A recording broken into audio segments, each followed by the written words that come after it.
কিয়ামতের ময়দানে ওই বিভীষিকাময় সময়ে মুসিবতের কালে মানুষগুলো পাগল হয়ে বিশ্বনবীকে খুঁজতে আরম্ভ করবে। সবাই মিলে বিশ্বনবীর কাছে যেয়ে বলবে, ইয়া রাহমাতাল লিল আলামিন, দেখেন আমাদের কি অবস্থা, আজকে কেউ সুপারিশ করতে পারবে না। সব নবীরা অপারগতা স্বীকার করেছে, তারা বলেছে আপনি ছাড়া কেউ নাকি আল্লাহর সামনে দাঁড়াতে পারবেন না, আপনি একটু সুপারিশ করেন। বিশ্বনবী মাকামে মাহমুদে যে আল্লাহু আকবার বলে সিজদায় লুটিয়ে পড়বেন।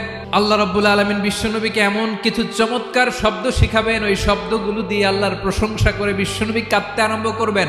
রব্বুল আলামিন এই দৃশ্য থেকে সহ্য করতে পারবেন না। রব্বুল আলামিন বলবেন, ইয়া মুহাম্মদ ইরফা রাসা, ও নবী আপনি মাথা তোলেন, যা চাবেন তাই দেব।